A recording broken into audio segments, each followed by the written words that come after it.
This boy he bought a painting for $2, but couldn't believe when he heard how much it was worth. The entire ride had been an anxious one. His parents definitely weren't on board with his scheme, but nevertheless, they didn't want to get in the way of his interests. He held the painting in his sweaty palms the entire car ride there. But when the appraiser raised an eyebrow, he knew something was up. Mark was definitely not the standard young boy like many others were. His interests were different. Other kids' interests were video games or athletic sports like football. But Mark was watching the Antiques Roadshow and looking for gems in every garage sale. He loved antiques, which was far from the interests that his peers had. He never went to many parties because of his unique and mature tastes. He didn't mind being uncool, though. He found it hard to relate to other kids and he accepted it. But soon he'd be the coolest kid in school. Mark knew every appraiser on the show that he loved and even watched a documentary on the Antiques Roadshow.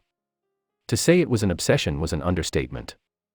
One day in a thrift store he saw a ratty old painting, but having keen insight because of the show, he begged his father to let him buy it for only $2. Mark had 2 brothers, which he was the youngest. Even so, his love for antiques was definitely mature tastes compared to them. He needed the ratty painting. He had a feeling that it was the right thing to do, a decision that would definitely pay off. He loved the brush strokes and the old wooden frame. He knew that this was no ordinary painting, it was something unique. But he had no idea how things would end. He felt the canvas and the chipped frame. It wasn't like any painting he'd seen before, and for $2 the risk was minimal. At the very worst he'd have a $2 painting in his room. Parental approval.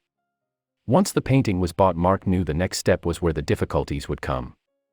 His favorite show was airing in Virginia, relatively close to where he lived. It took 2 weeks of non-stop badgering before his parents finally couldn't take it anymore and caved. He was excited for what would come next. They got in the car and off they went. The places smelled spectacular, like antique wood, canvas board, and age. He was in heaven. Then he was shown a place where he could be seated, and he recognized the face that escorted him.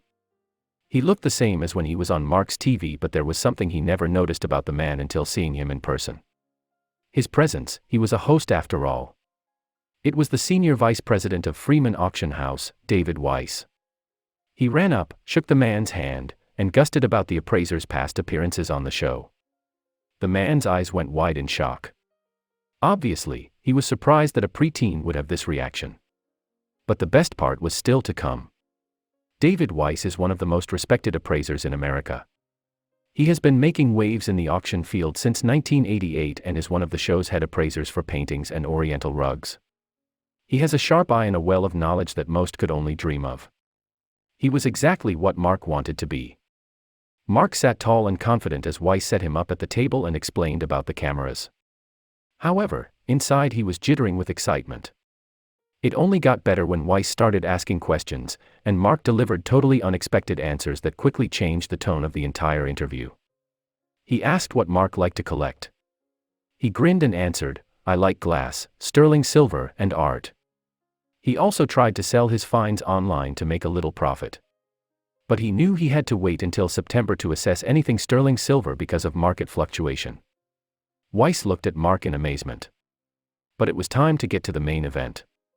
Mark guessed it was a watercolor by someone named Albert, but he couldn't find out anything else. All he knew is that he wanted to sell it. Weiss grinned and confirmed Mark was right. The artist was Albert Nuis, a well-known Dutch painter that liked to focus on rural family life. "How much do you think this is worth?" Weiss asked.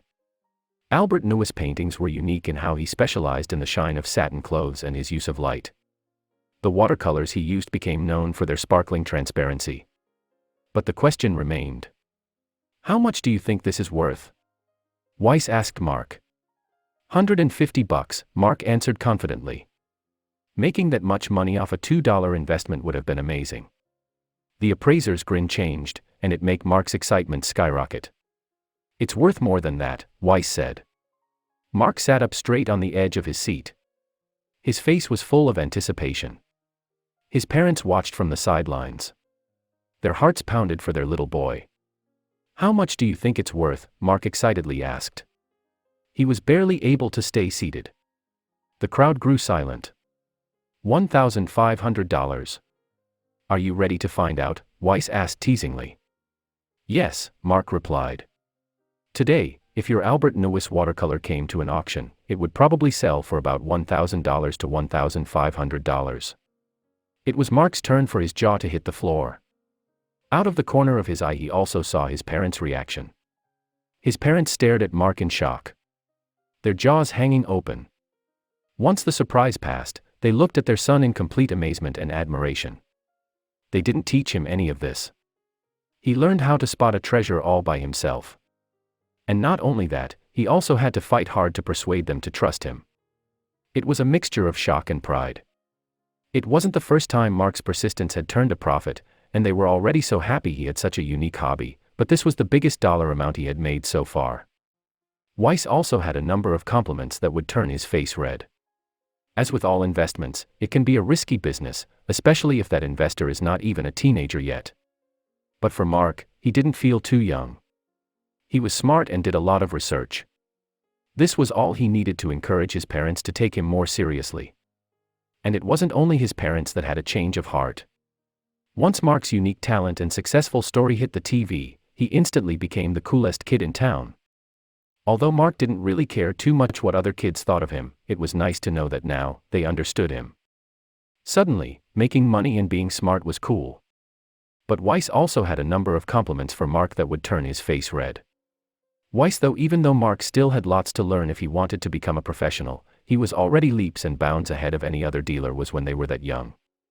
He was also impressed that Mark had made such a wonderful find on instinct alone.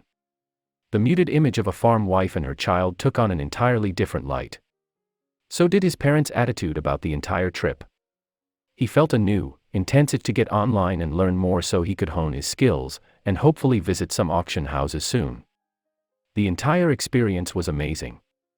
Mark sat in the car with his original Noes with a huge smile plastered across his face. He loved his unusual hobby more than anything, but now he knew he could make a career of it. And, who knows, maybe be rich one day.